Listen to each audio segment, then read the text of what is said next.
જે સમયે આંદોલનની શરૂઆત થઈ અને પાસની સમિતિ આખી તૈયાર થઈ તો એમાં કન્વીનર તરીકે તમે રોલ ભજવો તો એમાં તમારું મુખ્ય ભૂમિકા શું હતી? ઓગસ્ટ 2015માં જ્યારે મુખ્ય જીએમડીસી થયું એ પહેલાંનું જુલાઈ મહિનો નાના નાના સેન્ટરોમાં પાટીદાર અનામત આંદોલન સમિતિના નેજા હેઠળ રેલીઓ અને બધું કાર્યક્રમો હતા. એ દરમિયાન અમારી મુલાકાત હાર્દિકભાઈ પટેલ સાથે અને એમણે કીધું કે તમે સુરતમાં કંઈક કરો.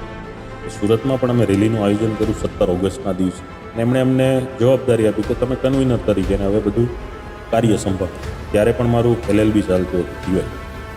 ભણતરની સાથે સાથે કોલેજ પછીનો જે સમય હતો એ સમયમાં જે તે કોલેજોમાં જવું, જે તે વિસ્તારોમાં જવું, જ્યાં પાટીદાર સમાજની કોમ્યુનિટી રહી છે એવા વિસ્તારોમાં ફરી લોકોને મળવું, એવું 10-15 દિવસ ચાલ્યું અને પછી અમે અમારી ટીમ બની એની અને પછી અમે દરેક લોકોને અલગ અલગ વિસ્તાર વાઇઝ જવાબદારી આપી, મોટી ટીમ બની અને પછી કાર્ય કરતા ગયા પછી તો ઘણું બધું થયું. જીએમડીસી 25 ઓગસ્ટ થયું, અમારા ઘણા બધા યુવાનો એનો ભોગ આપ્યો, લાઠીચાર્જ કિસ્સો થયો.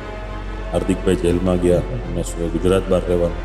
ત્યારબાદ જ્યારે એ ગુજરાતમાં આવ્યા, મારે જેલમાં જવાનું હતું. હું જ્યારે જેલ બહાર આવ્યો ત્યારે એમણે ગુજરાતની જવાબદારી મને પછી કન્વીનર કરી. પછી પણ મેં મારી જવાબદારી નિભાવી અને આજે પણ પાસ સમિતિ છે એ પોતાના જેટલા લોકો હતા પોતે કંઈક ને કંઈક સમાજ માટે કાર્ય અને એમને જે પણ સમાજ પ્રત્યેની રુચિ છે, પ્રેમ છે, લાગણી છે, એ અચાનક બહાર આવી જાય કે જ્યારે કોઈ એવા કિસ્સાઓ આવે કે જેમાં સમાજના લોકોએ જાગવાનું કર્યું ત્યારે આ લોકો પોતાના વિસ્તારમાં જાગી સમાજને